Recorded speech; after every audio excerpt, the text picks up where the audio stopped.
(4차) 시는 지방 소멸과 이민 정책을 다룹니다. 그 배경으로는 지방 소멸, 특히 농촌 소멸이 얼마만큼 심각한가라는 건데요. 우리가 지난주에 농촌에 대해서 다루었으니까 이거는 건너뛰도록 하겠습니다.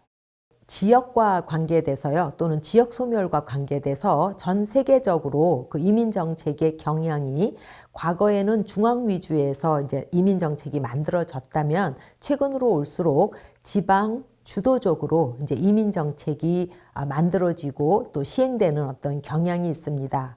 전 세계적으로 이민 정책을 가장 모범적으로 잘하고 있는 나라로 우리가 보통 캐나다를 예를 들잖아요. 그래서 캐나다는 이민 행정과 이제 관련돼서 삼권 분립이 아주 잘 되어 있고 또 협력이 잘 되고 있어요. 그러니까 예를 든다면 이민 정책을 만들고 집행하고 또 그것을 다시 심사해요. 그러니까 이러한 삼권 분립이 이제 잘 되는 거죠. 예를 든다면 의회에서 이제 이민과 관련된 정책을 만들면 이민청에 해당하는 기관에서 이제 집행을 하고 일종의 독립재판소와 같은 이제 곳에서 그 실행된 이민 정책을 심사 또는 재심을 하는 거예요. 나아가서 그런 이민 정책들을 이제 지원하는 기관으로 인력자원 기술개발청이라는 것도 있고요. 그 다음에 연방과 주 정부가 분업이 잘 돼 있고 또 협력도 잘 돼 있어요. 그래서 굉장히 일찍인 1990년대부터 많은 이민 정책이 주정부로 이양됐다고 해요. 그래서 주정부가 이민자를 선택할 수 있고 또 그렇게 선별한 이민자를 자기네 지방으로 유치할 수 있는 권한이 있다라는 거죠. 그 다음에 연방정부건 또는 지방정부건 각각의 지역에서의 그 시민사회 연합체하고도 잘 이렇게 협조되고요. 캐나다가 이렇게 성공적인 수 있는 이유는 지리적으로 전 세계 이민자를 다 빨아들이는 미국 바로 위에 붙어 있어서 미국으로만 가려고 하는 이민자들을 유인해야 돼서 이민 정책을 이렇게 잘 할 수밖에 없었다. 미국과의 경쟁 때문이다 라고 말씀드린 적이 있죠. 그럼 한국은 어떠냐고요? 우리도 제한된 동남아시아 우수인재 또는 동남아시아 이민자를 놓고 일본, 대만 등과 경쟁해서 우리나라로 데려와야 하지 않나요? 그러니까 이런 점에서 우리나라의 이민 정책도 잘 만들 필요가 있는 거죠.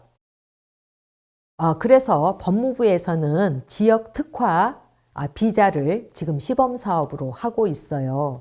그 이유는 지역마다 이제 차별화된 그런 어떤 인력 수요를 반영하고 지역 기반의 이제 이민 정책을 만들겠다는 거죠.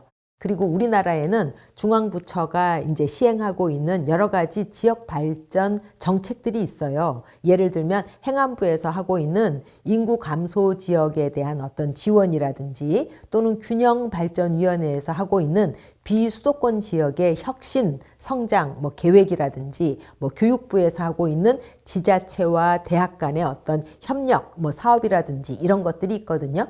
그러니까 그런 지역 발전 정책과 이민 정책을 연계해서 지역 인구 감소하는 거에 대해서 어떤 시너지 효과를 좀 내보자라는 것이 이제 배경인 거죠.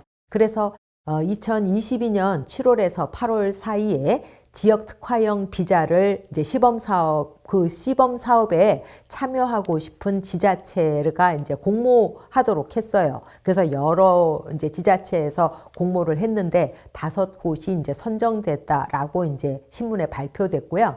그러면 그 선정된 5곳은 2022년 10월부터 23년 10월까지 약 1년간 이제 시범 사업을 실시한다 그래요. 그래서 대상은 21년 행안부가 지정한 우리나라의 89개 인구 감소 지역이 있는데 그 감소 지역에 있는 지역 우수인재 그다음에 동포 가족 대상으로 이제 이 정책이 시행된다고 해요. 그래서 지역 우수 인재는 뭐냐면 그 지역에서 이제 필요한 인재를 한국어 능력이라든지 또는 뭐 소득이라든지 뭐 학력이라든지 근데 이제 반드시 1년 이상 그 지역에서 이제 고용 계약을 맺어야 되겠죠. 그래서 법무부가 내놓은 그 예시는 이래요. 지역의 보건 대학을 졸업한 유학생이 그 지역 내에서 노인 돌봄과 관계된 어떤 직종에 취업한 경우를 이제 우수인재라 한다라는 거죠. 그런데 이 지역 우수인재를 신청할 수 없는 체류 자격이 있어요. 예를 들어 처음부터 올 때 연수 자격으로 온 사람 또는 호텔 유흥에 일하겠다고 E6-2가 있거든요. 그러니까 호텔 유흥 쪽으로 온 사람. 그 다음에 계절 근로자가 안 되고요. 고용 허가제가 안 되고요. 선원이 안 돼요. 그럼 이 말은 뭐냐면 농촌이나 어촌에서 일하시던 분들은 지역 우수인재를 신청할 수 없구나. 그러면 우리 지역 소멸 지역의 농촌도 심한데 하는 의문이 조금 드실 거예요. 그래서 이 부분을 이제 앞으로 어떻게 해야 되느냐가 이제 굉장히 중요한 관심사가 될 것 같고요.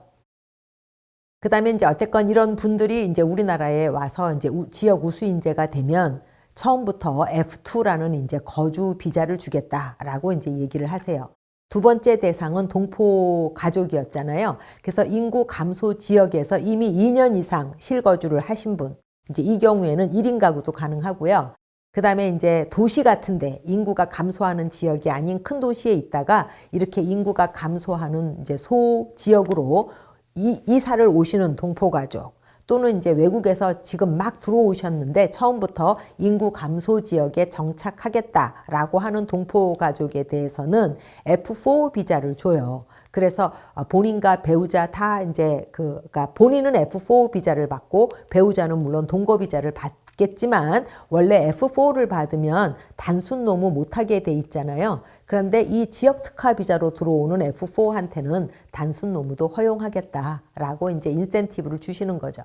그래서 이 지역 특화 비자의 이제 목적은 인구 감소 지역의 산업이라든지 뭐 대학이라든지 일자리를 다 이렇게 연계해가지고 그 지역에 이제 사람이 조금 많게 하겠다라는 게 이제 목적이고요. 조건은 5년 이상 의무 거주를 해야 돼요.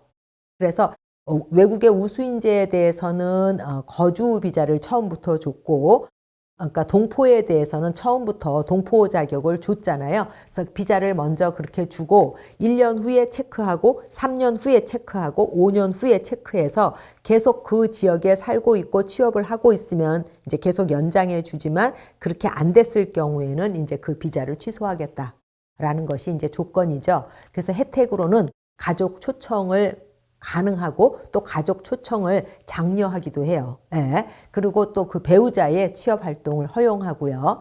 그래서 그 소득 활동이라든지 거주 실태를 점검해서 이분들의 체류 기간을 계속 연장하겠다라는 거니까 이제 우리가 가장 관심 있게 봐야 할 거는 이분들이 5년 후에 계속 그곳에 거주하시느냐 이제 이게 주요 관심사이겠죠. 그래서 이제 한편으로는 법무부는 지자체에 이분들을 적절하게 잘 정착 지원을 할 수 있는 프로그램도 만들라라고 이제 요구를 해요.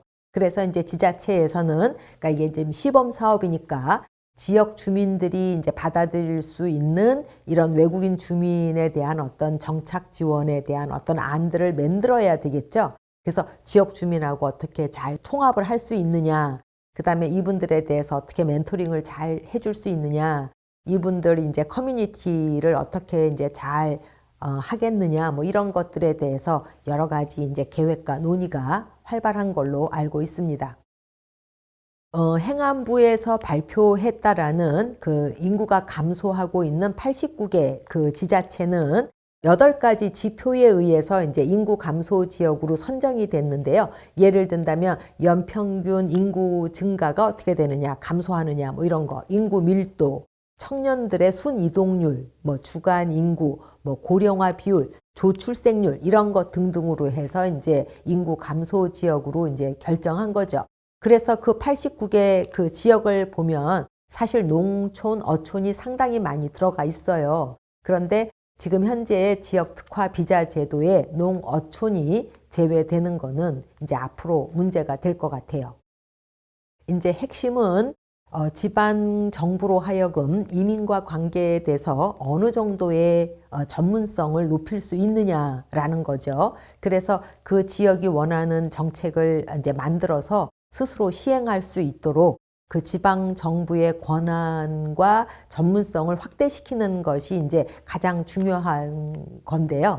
가장 핵심은 이분들 그 지방 정부의 예산을 이제 확보해 주는 거겠죠. 그래서 지자체의 예산을 어떻게 확보해 주느냐가 이제 굉장히 중요할 것 같고, 이제 두 번째는 아직까지 그 우리나라의 그 지방 정부가 이런 이민이라든지 외국인 주민을 다루는 전담 부서가 없거든요. 지금까지 우리나라 지자체에 있었던 외국인에 대한 정책은 다문화 관련밖에 없었어요. 그래서 모든 여성자 들어가는 것 또는 가족이 들어가는 부서에서 같이 했었거든요. 그래서 이런 이주민에 대한 어떤 전담 부서라든지 조직을 만들 수 있는 어떤 조례라든지 이런 추진 근거가 만들어져야 하지 않느냐라는 어떤 요구들이 있습니다.